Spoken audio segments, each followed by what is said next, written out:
You know, building a house is really stressful.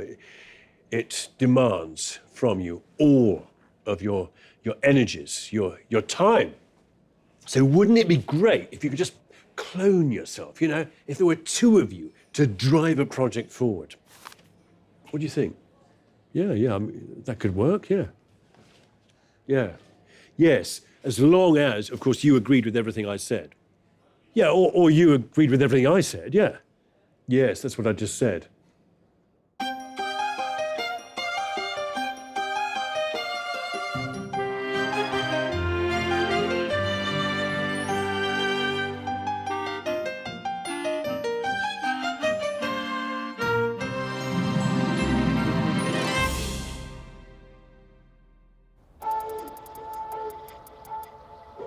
Sheffield, South Yorkshire. A city of 500,000 people.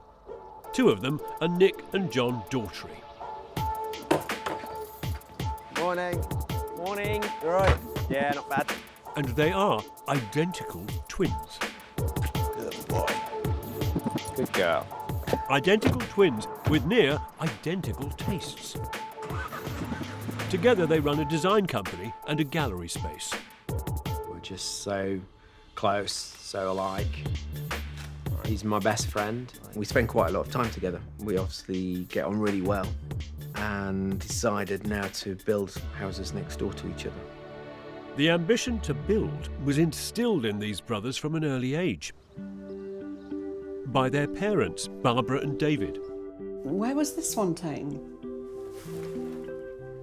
We always used to dress them the same.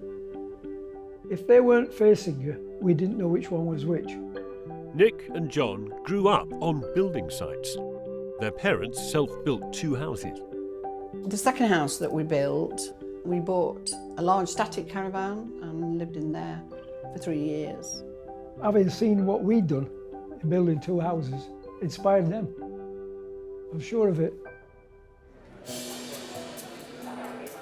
A childhood surrounded by construction paved the way for Nick and John to design their own homes.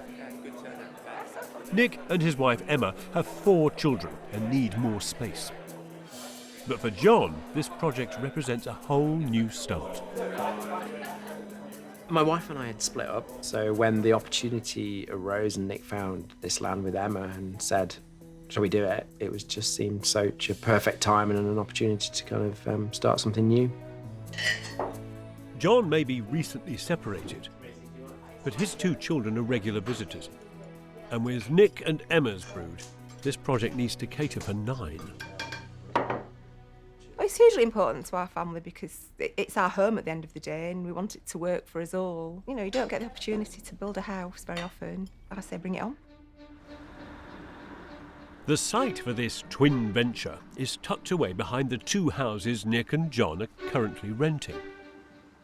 It has a beautifully flat concrete yard, and they bought it together for £173,000. Big site. Oh, this is a dream. Hi there. Hello. Welcome. Hi. So you bought a what? It was formerly a corn mill 200 years ago, I think. 200 years ago. Did you have to clear this site?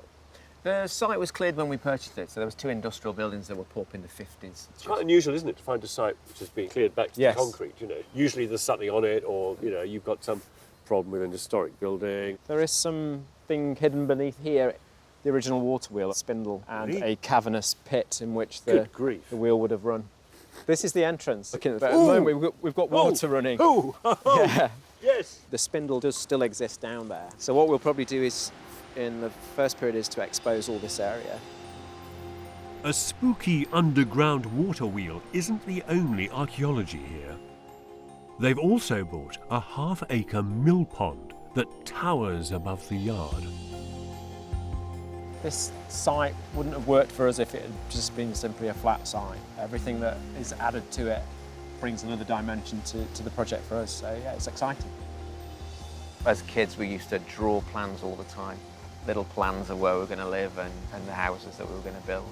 They tended to be a bit they had tunnels between them and the odd bowling alley in the middle of one of them. Well, as kids do. Yeah. Kids do. So this is a realisation of that. So who is who? Who is the more pragmatic? Who is the more adventurous? He's Who's the adventurous, I'm the pragmatic. I will pull Nick back and say we can't afford that. Yeah. What happens when you argue?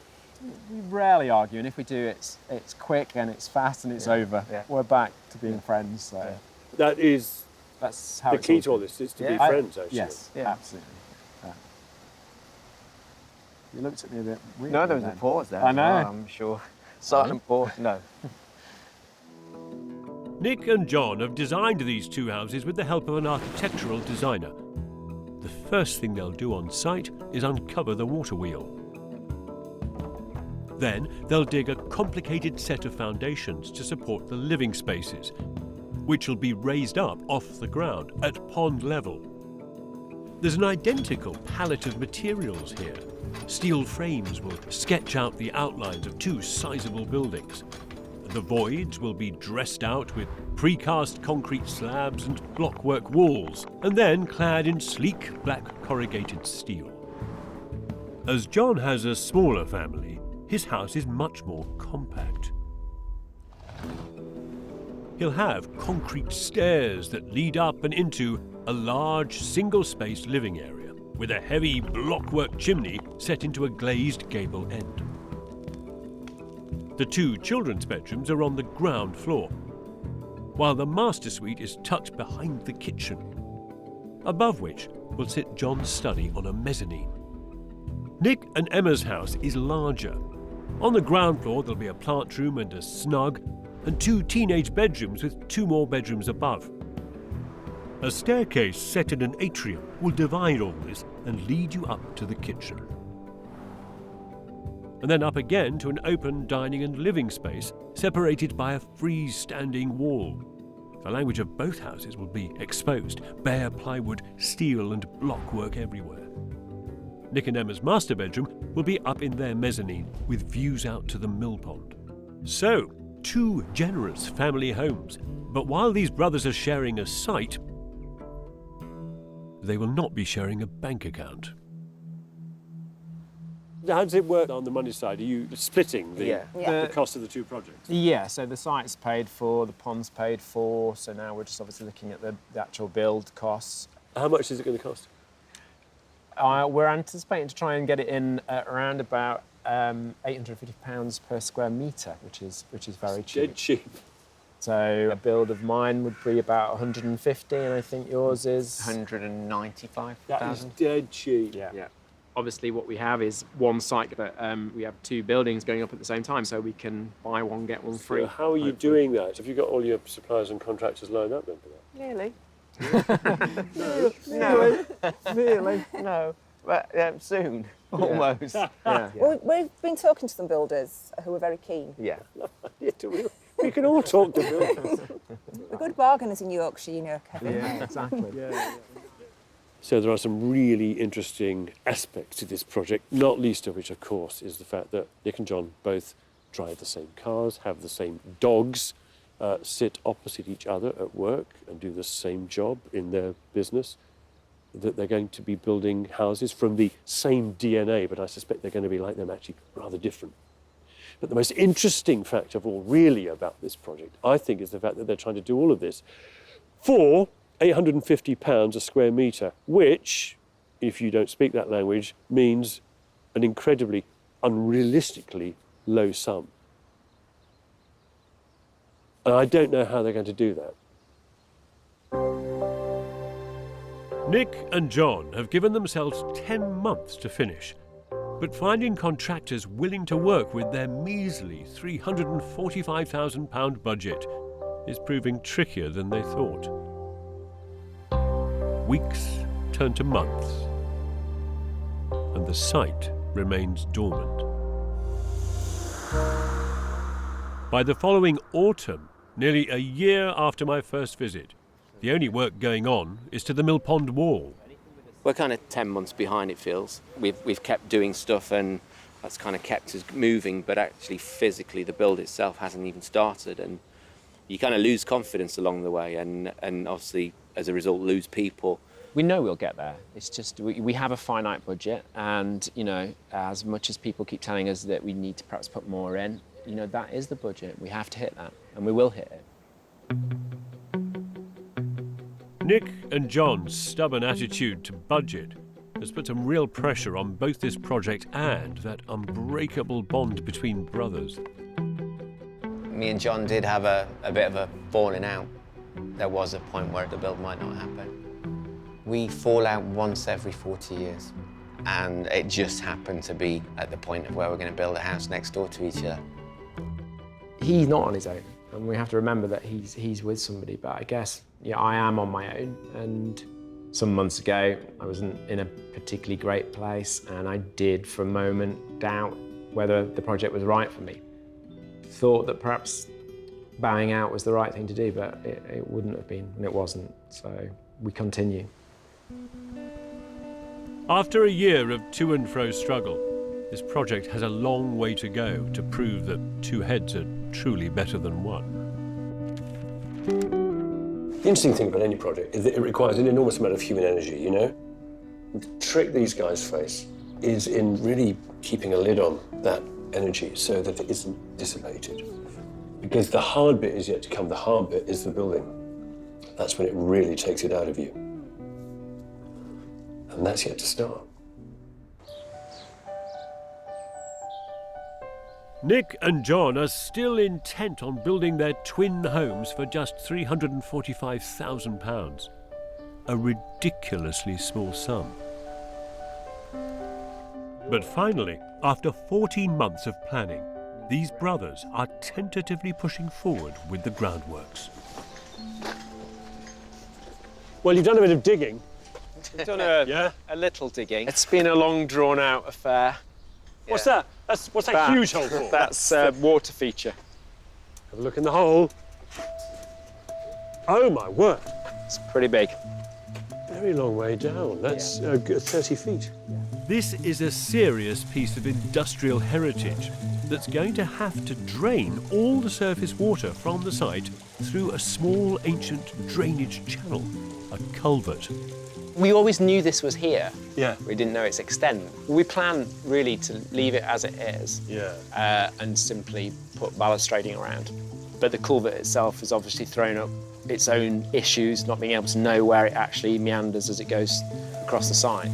The wheel pit sits directly under John's house, so his foundations have had to be redesigned to make sure the pit doesn't collapse. It's an extra cost the boys have shared and has meant yet another delay. It seems to me the delays and problems you've had sort of seem to split into two.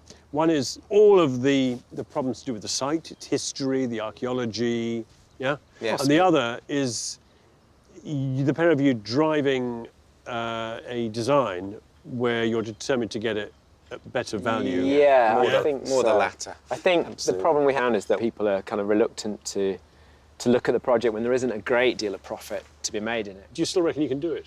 Where the end date will be, we're not sure, but we're definitely going to do it. Definitely.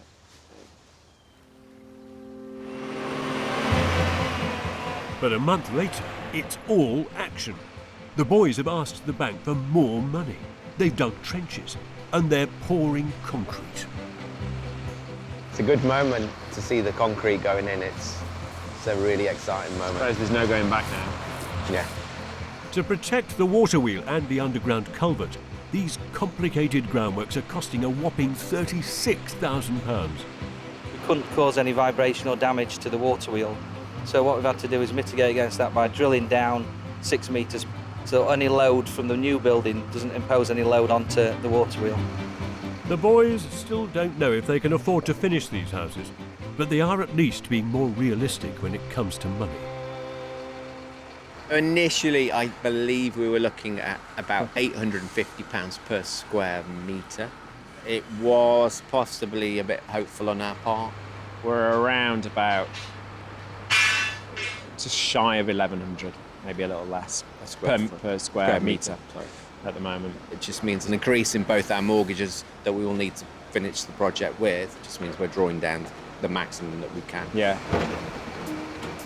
The new budget represents a 25% increase, and gives Nick £240,000 and John £190,000. Still not a huge amount for two ambitious, stilted homes, and they're not using the cheapest of materials either. Nick and John are building their houses around steel frames, and they're doing it in the right place, in the crucible of 19th century steelmaking here in Sheffield. Sheffield is synonymous with steel. The city changed the way steel was made. Every modern skyline on the planet owes a small part of itself to the furnaces that once burnt here. This is where it started for engineering and steel.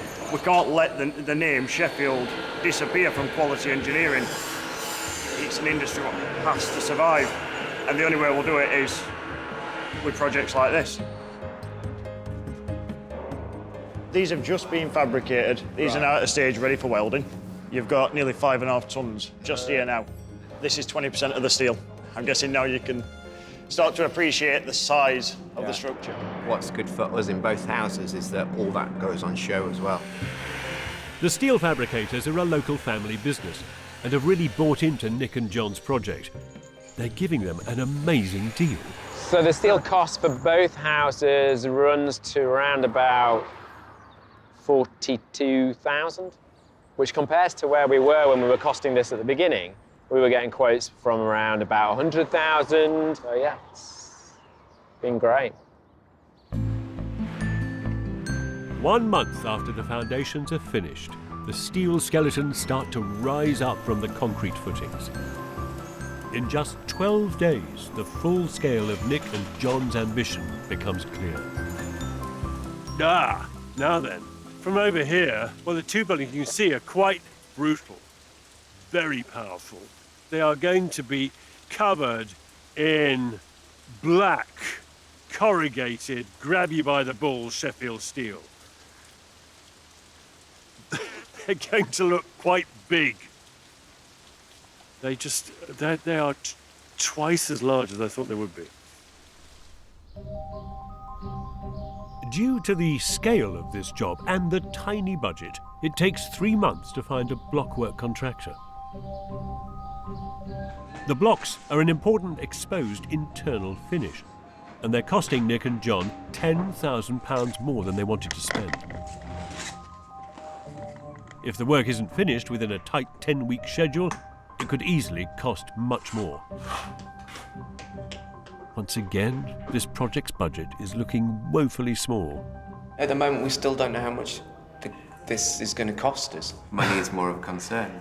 Well, money was always a concern because we'd set ourselves this target of doing it at a budget price. But we've gone beyond that budget price. If there are any big upsets or any little upsets, that's going to impact. That's stuff we have to kind of find, and we've found everything we could find. By autumn, the bills for this project are mounting. 2 huge timber roofs have been installed. But with all the internal walls still to finish, the blockwork schedule is in danger of running over. To help speed things up, the boys are now on site after work, shifting each one of the 10,000 blocks that these buildings will consume by hand. Nick, I'm waiting. We don't seem to talk much when we're doing this, so words aren't needed. Actions are what's needed. Puts them down gentler when it's his house. It gets a bit slack when it's mine.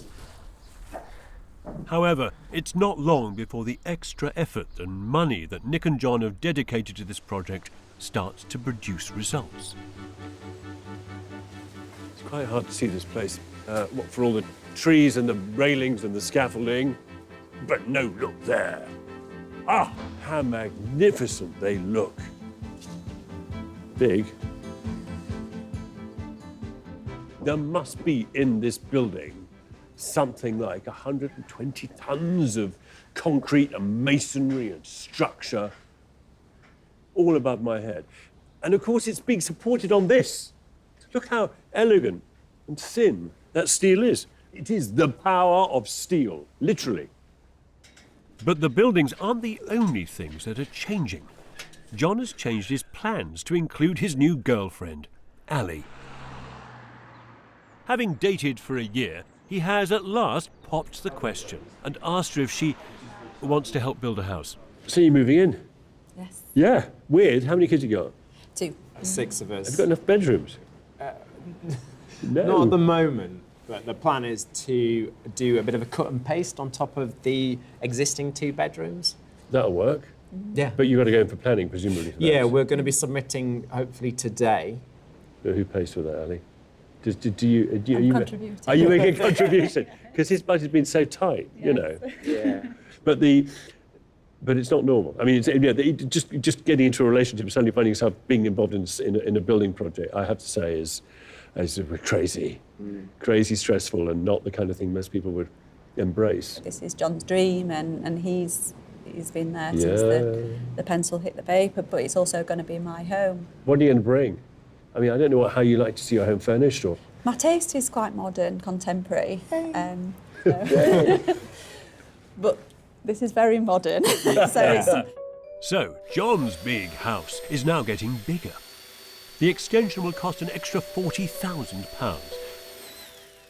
But fortunately, the next-door neighbours embrace the new addition.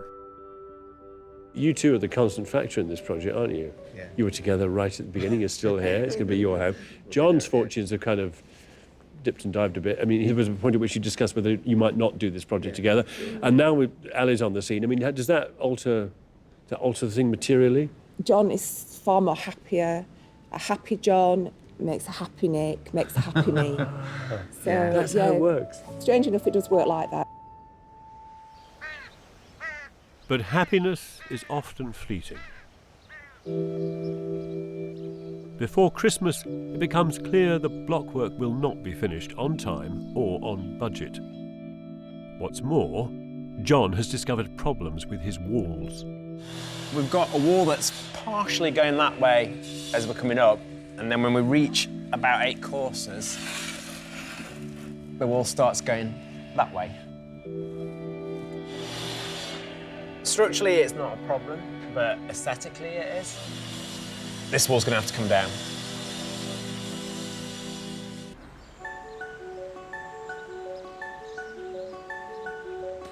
Nick and John have now spent 11 months building their large twin family homes.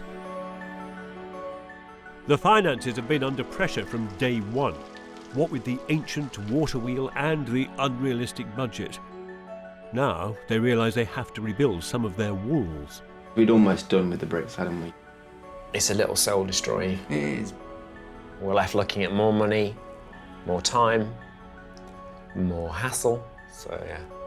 There's now a new blockwork team on site, not building walls but taking them down. It's not nice, is it? Somebody's paid for this once, now having to pay for it again, so it doesn't feel good to have to redo work. We can't afford for anything else to go wrong. No, we can't. We can't. No, definitely not. Definitely not. I don't think they're... Don't say that. Don't say that. Yeah, No. Well, I won't No. say it. No, we can't afford for anything to go wrong. Everything's got to go right from now on. Yeah. Within the month, work begins on John's colossal blockwork chimney. But with so much work outstanding, it's become clear that even the revised budget of £430,000 will still not be enough to finish. We did a big cost analysis on the whole project, and I think discovering that even beyond the bricks, there was also other overspends and materials not being the cost that they said they were going to be.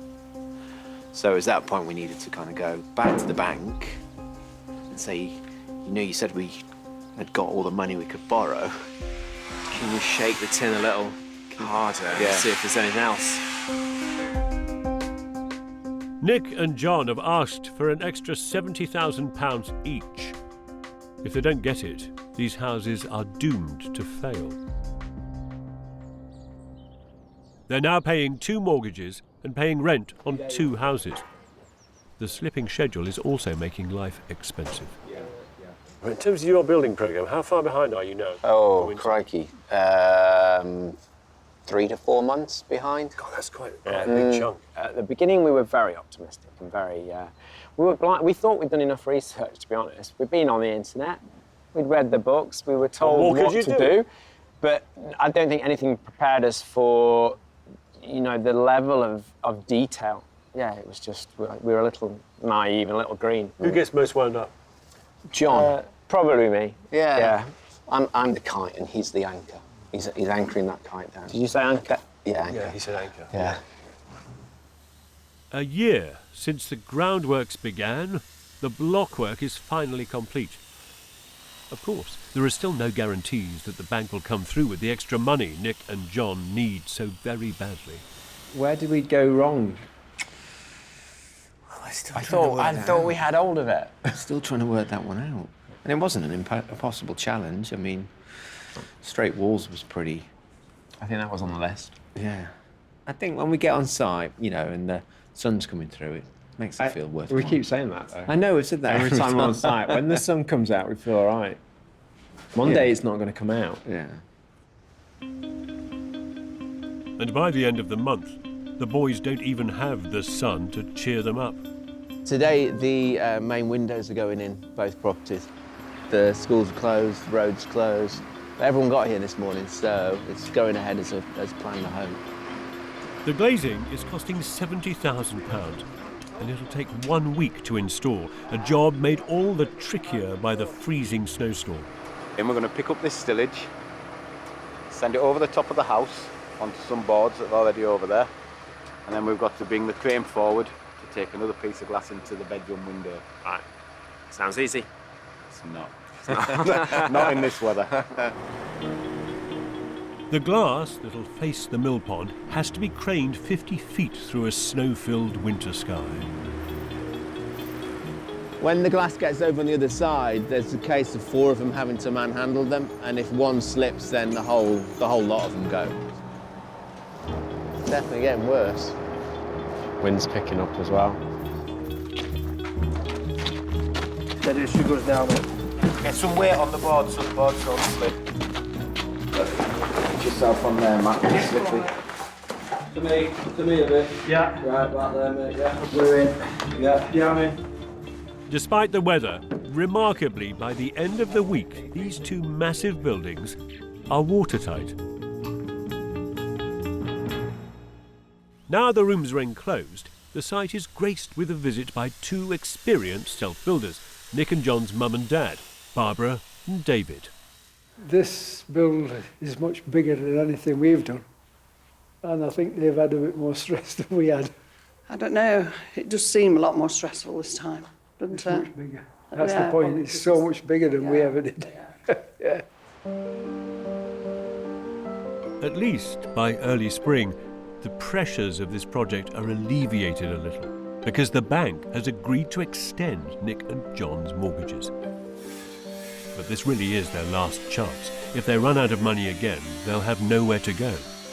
It is a tight budget, and to try and complete the job within that budget is very difficult, especially a job of this scale.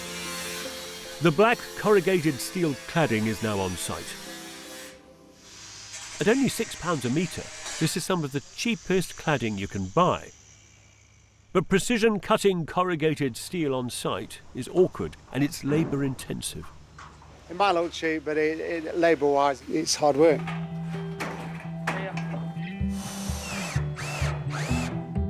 While John anxiously waits for planning to come through for his extension, Nick's house is racing ahead. The plywood ceiling is being fitted, a key internal design component. You get it right, you're in. Right, well that's square here.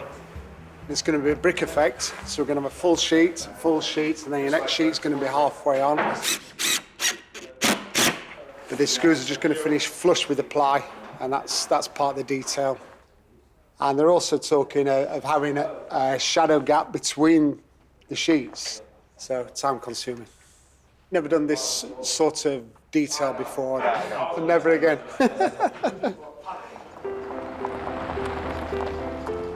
As with the steel frame, the inspiration for their plywood ceilings has a strong local pedigree.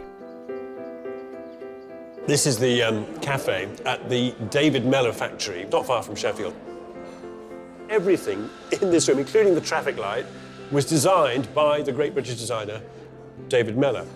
And it's here that Nick and John used to come to talk about their project. They used to make a trip here quite regularly to enjoy the design atmosphere of this place and soak it up and be inspired. Upstairs, that inspiration is even more evident. Here, David Mellor made a family home, using a similar palette of materials to those chosen by Nick and John. These buildings were a direct inspiration for Nick and John. In fact, very specifically, the ceilings were a direct inspiration for them. You can see in the use of steel and timber together exactly where their design has come from. But 13 months since work began, it's very hard to see on the outside any of the design cues from the David Mellor cafe. Blimey, look at that. What a horrible, big, cream and grey lump that building is, eh? Anybody driving up this hill, walking up here, will think, what a monstrosity. How ugly. Without realising there's another house behind it, which they can't see because it's black. It's disappeared. They won't even register it. That's the magic of this cladding, that both of these houses are going to disappear. They're going to evaporate. Black magic. Voodoo architecture. And on the inside, there's plenty of David Mellor inspiration, though it's all far from finished. So, staircase in, lovely. Staircase is in. So up and up and up. Kitchen. Living room. Yeah. Lots more blocks. What? Guess how many blocks are in here? What, in your chimney? Yeah. 100. 800. What? 800 blocks. Gee, it's massive. Yeah. I think it's about 15 tons. 15-ton fireplace. Yeah. John may have his chimney, but Nick's house is far more advanced. He has a ceiling. The steel will be painted black. So, oh, is it? Yeah, that's going to be painted Not grey, black. not grey. No, it's going to be painted black. Is you doing yours black as well? I was debating whether to do it black or a kind of block colour. I think I'll be doing it black. I'm just looking for points of separation here, some kind of variation in interest. But no, it's all going to be black. You must be niggled that yours isn't as advanced. I'm niggled, absolutely, and I do have to remind myself that it changes so quickly. So yes, I am niggled that we're not as far ahead. I do know that we'll get there. I came first as well, so Within the month, John finally gets his planning permission for the extension, which goes up in just a few weeks.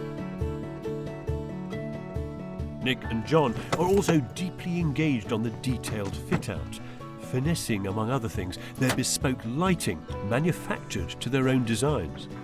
we could actually chamfer it off or something as well. So this could then become a detail. I think that's too big then. You know, it's effectively going to be something like that.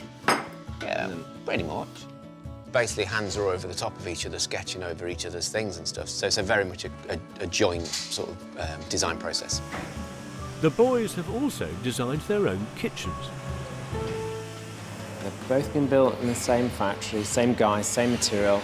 It's the colours that's going to make it different and sort of stand out and be different. Yeah.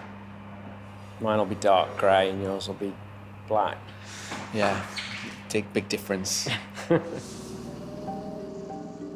Over the summer, money starts to run out again. And Nick and John are once more forced to labour on site to get the houses finished. He never lets me go on it. Not once. It's kind of been like that since we were kids. Just hogs everything. They're digging trenches for their heating system. It's just selfishness. And grinding the concrete for their micro-screed finished floor. Could it be that the shared 3-year journey of this project is inching its way to conclusion? South Yorkshire has a proud history of making things, an ethos for creativity and hard work. And thanks to that Yorkshire grit, the 2 latest additions to that rich northern tapestry are now complete. From the old and dirty to the shiny and new.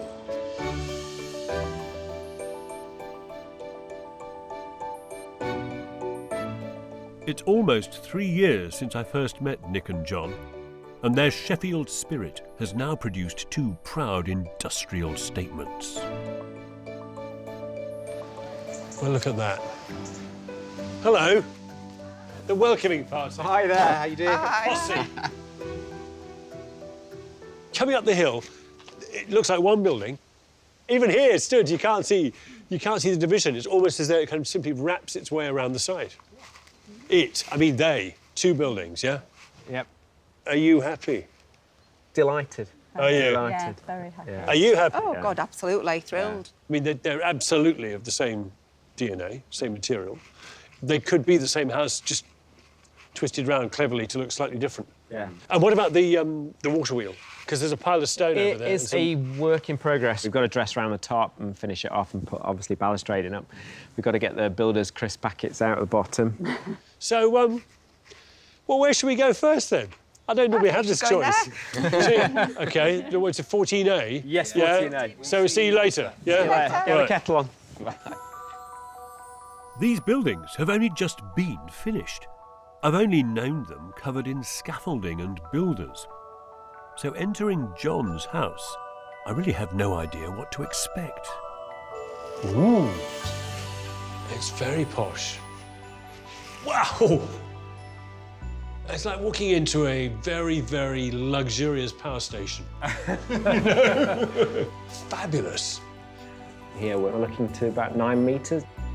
This is as grand a celebration of engineering as any Victorian pump house. The fair-faced blocks are as crisp as any dressed stonework, and the exposed copper proclaims the functionality of the building. This is all Sheffield steel, is it? Sheffield. Or Sheffield made, anyway. Yeah. Big concrete stairs. It really does draw you up. Yeah. Wow. That is absolutely epic, isn't it? Yeah.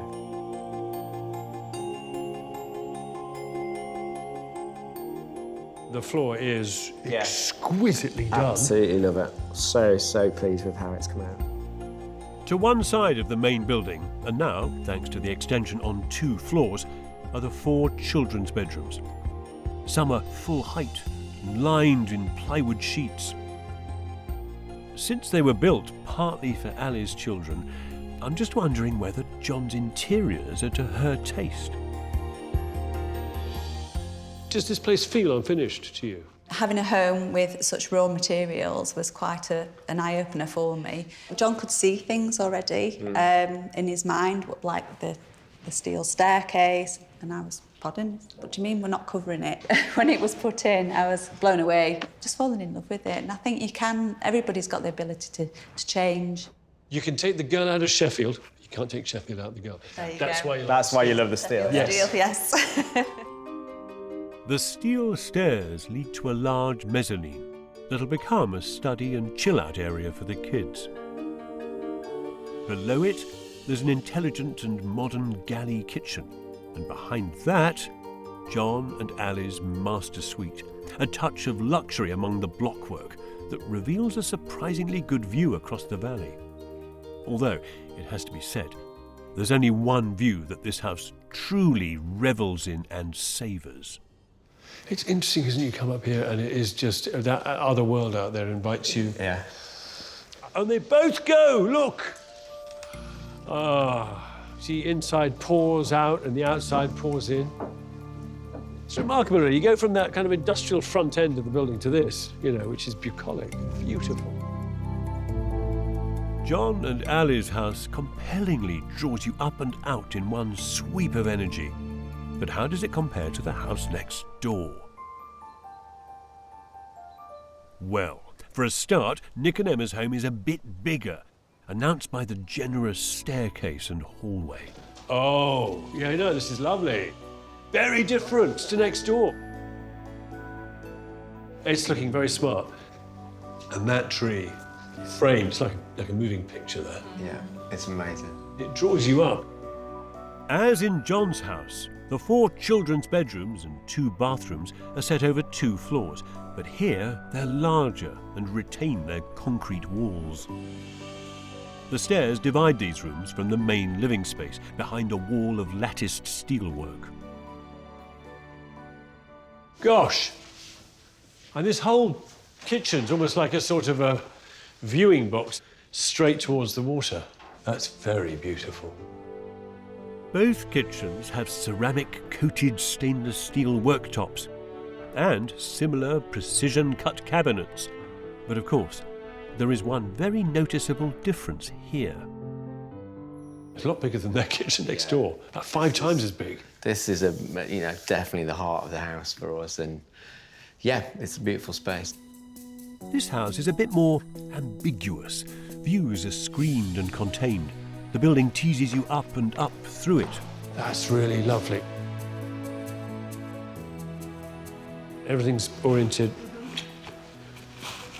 that way. To actually live here and wake up and see that every morning, such a privilege. Yeah, a total pleasure. I like the way that is just kitchen ceiling. It's also your sitting room wall. Yeah, it's just hanging there. Inside this suspended plywood box is the master suite, Nick and Emma's soft sanctuary, safe and secluded. This house is playing more tricks with you. Yeah.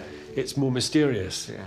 We've got a slightly shallower apex on this roof, by about 3 degrees. Does that make a difference? It just brings that centre down. Do you reckon it does? And I think you just don't get the cathedral kind of feeling that you do in John. 3 degrees, it's like that.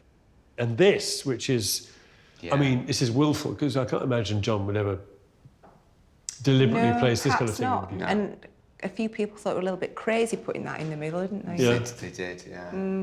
But again, it's another example of creating a bit of mystery. I think it's one of my favourite things. I think it really is. It? I think it's very successful. Yeah. Thank you. I mean, it does, yeah. It really does contain this space, doesn't it? It gives you some division, makes a room. Superficially, these houses look the same, but the architecture works very differently. And the more time you spend in them, the more different in character they seem. This is an expression of not just the guys, not just Nick, but both of you. Yep, absolutely. There's no way that he could have done this if I didn't like it. So you've got what you want. I usually do. Do you? This is architecture that connects. By regenerating an old industrial yard, Nick and John have jointly fabricated an urban oasis for themselves, and for their families too. From now on, both households will be learning to share the excitement of living here and the beauty of this place. This is the first time we've seen it. Is from it? Here. From here, for a while. Does it look fantastic? Oh, my word. That's beautiful. There was a point, John, wasn't there, when you were going to step away from this? I mean, I have to say, I think the site would look magnificent with just one house there. You know what I mean? Well, I'm not taking it down. No, I would have been a fool to step away from it, really. He wouldn't cope without me. I couldn't have done it without him. So in terms of your programme, you blew your original target, didn't you? Yeah. Yes. And the money, dare I ask? I remember stood over there. What did you say? You said £850 a square metre. I don't know who those people were. I don't know. And how much did it cost to build the 2 houses? About £610,000.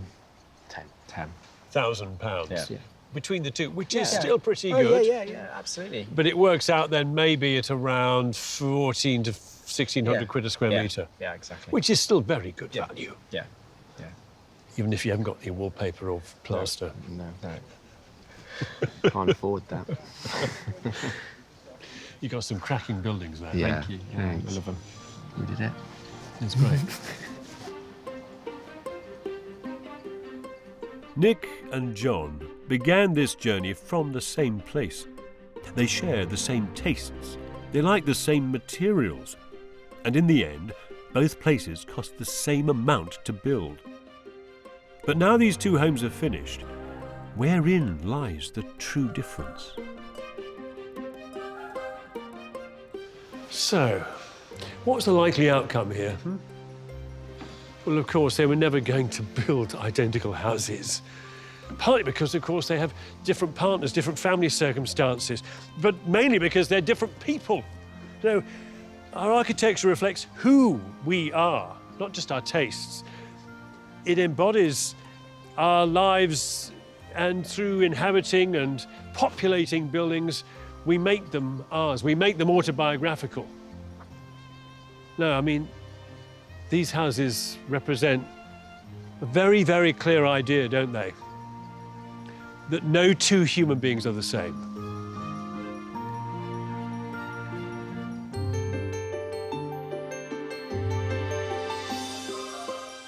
So what are you building? Brutal concrete bunker. Why? I still believe that it is a good concept. They're saying it's stuck in the pump, the concrete. Do you feel as though you're pushing water uphill? I do, but that is the challenge that we've taken on. Oh, cock, it's there.